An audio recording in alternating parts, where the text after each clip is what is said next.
أعوذ بالله السميع العليم من الشيطان الرجيم بسم الله الرحمن الرحيم الحمد لله رب العالمين ثم الصلاة والسلام على أشرف المرسلين سيدنا ونبينا وعلى آله وأصحابه أجمعين قال الله تعالى والذين جاهدوا فينا لنهدينهم سبلنا وإن الله لمع المحسنين السلام عليكم ورحمة الله وبركاته. Alhamdulillah, chers frères et sœurs à l'islam, nous remercions Allah subhanahu wa ta'ala pour ses innombrables bienfaits à notre égard. On demande sa paix et sa miséricorde sur son saint prophète Mohammed sallallahu alayhi wa sallam, sa sainte famille, ses nobles compagnons, ainsi que tous ceux qui ont emboîté ses pas jusqu'au jour de compte. Face à Allah que nous soyons parmi eux. Nous remercions Allah subhanahu wa ta'ala qui nous a facilité encore notre troisième édition de la grande conférence islamique qui se tient chaque année ici à Tessie, dont le thème d'aujourd'hui est quel comportement le musulman doit adopter pour une société vertueuse selon l'islam. Le développement de chaque société va de pair avec le développement de l'être humain. Lorsqu'on parle du développement d'une société, ce n'est pas seulement le matériel, mais c'est d'abord le développement de l'être humain. C'est pour cela l'imam Shafi dit: de nos jours, beaucoup de gens dénigrent la société disant que la société a changé. Mais en réalité, si on allait donner la parole à la société pour que la société elle-même va parler, la société va dire que non, elle n'a pas changé. Mais en réalité, ce sont les hommes qui ont changé. Raison pour laquelle le Coran nous interpelle de ne pas s'aimer la corruption sur terre après qu'Allah subhanahu wa ta'ala ait accordé sa miséricorde à cette terre-là. Les prophètes et les livres qu'Allah subhanahu wa ta'ala nous a envoyés, c'est pour venir nous éduquer. C'est pour cela le prophète Shuaïb alayhi salatu wa salam, il dit que tout le fois que lui mène là, c'est comment les gens vont revenir sur le droit chemin. Moussa alayhi salatu wa salam, également il a enseigné à son frère Haroun de continuer à faire le bien même s'il est parti, qu'il est derrière eux. Le bien de la société, c'est la vertu des hommes. Quand on parle de la vertu des hommes, il ne faut pas que quelqu'un indexe l'autre, chacun n'a qu'à se voir lui-même. Qu'est-ce que moi je peux faire pour que la société puisse aller en avant? C'est pour cela Allah subhanahu wa ta'ala dit dans le Coran, Allah nous dit de ne pas détruire la nation après qu'Allah subhanahu wa ta'ala lui-même il a arrangé cette nation-là. Youssouf alayhi salatu wa salam, dans le Coran, Allah subhanahu wa ta'ala nous parle de Youssouf lorsqu'il est arrivé dans une cité où il y avait la corruption, et avec la science et l'honnêteté qu'il a, il a été la cause pour qu'Allah subhanahu wa ta'ala remette en Égypte la satiété après qu'il y ait eu la faim dans cette nation. Lut également, Allah il a envoyé pour qu'il interpelle les gens d'arrêter l'homosexualité. De la même manière, le prophète Shuaïb, lorsqu'il est venu dans sa cité, il a appelé les commerçants à être droits dans les mesures et de ne pas tricher là-dedans. Daoud alayhi salatu wa salam également, Allah subhanahu wa ta'ala lui a dit: nous avons fait de toi un juge parmi les hommes, donc sois équitable parmi eux. Chers frères et sœurs en islam, chaque homme doit être utile à la société. Personne ne doit être neutre. Chacun à son niveau doit essayer de voir qu'est-ce qu'il lui peut faire pour que la paix revienne au Burkina Faso. Car Allah subhanahu wa ta'ala va nous demander compte. Raison pour laquelle le chef dans cette grande conférence nous a donné 10 grands comportements que chaque musulman et musulman doit adopter afin que la paix revienne ici. Premièrement, c'est la conviction.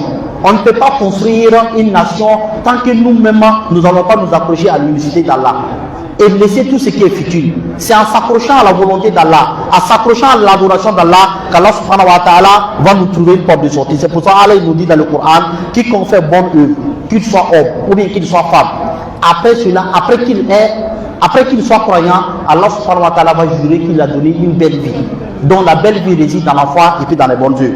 Également, on voit au Burkina Faso des situations de problème, plein de musulmans, ils prient, ils jeûnent, mais quand on regarde leurs œuvres avec la croyance islamique, c'est carrément le ciel et puis la terre. Raison pour laquelle chacun de nous doit faire un effort pour être droit dans tout ce qu'il fait. Deuxièmement, pour avoir une société vertueuse, le chef nous a dit, nous devons nous baser sur le Coran.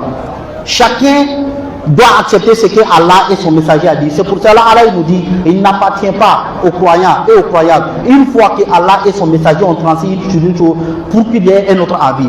Troisièmement, nous devons vivre selon le comportement du prophète Mohammed sallallahu alayhi wa sallam. Le prophète dit: Allah m'a envoyé pour parfaire les bonnes mœurs. Donc chacun de nous doit vouloir pour avoir un bon comportement. Au Burkina Faso, nous sommes 65% des musulmans, comme le cheikh a dit. Si les musulmans font le bien, les biens là seront au-dessus, donc le mal là ne pourra pas être au-dessus. Également, chacun de nous doit être quelqu'un de humble. Chacun doit être véridique. Chacun doit être miséricordieux. Et nous allons laisser la jalousie et puis la haine. Le prophète sallallahu alayhi wa sallam nous dit: le meilleur d'entre vous est celui qui a le bon comportement. Donc également, comme quatrième comportement, nous devrons avoir une famille apaisée. Si on veut que la paix revienne dans notre pays. Allah subhanahu wa ta'ala nous dit dans le Coran, préservez-vous du feu de l'enfer, vous ainsi que votre famille. Donc chaque musulman doit être responsable dans sa famille. Allah subhanahu wa ta'ala va lui demander compte. La vertu d'une société commence dans la cour avant de partir en avant. Qu'Allah nous facilite la compréhension.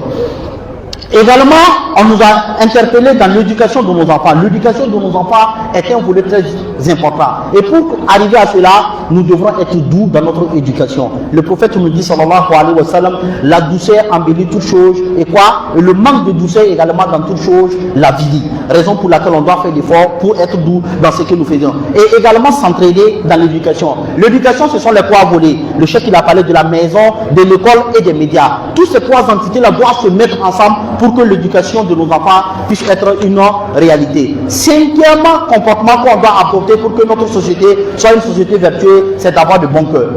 Le prophète sallallahu alayhi wa sallam dit que dans le cœur de l'être humain il y a une chair. Si cette chair est bonne, tout le corps est bon. Mais si cette chair est mauvaise, tout le corps est mauvais. Et c'est quoi? C'est le cœur.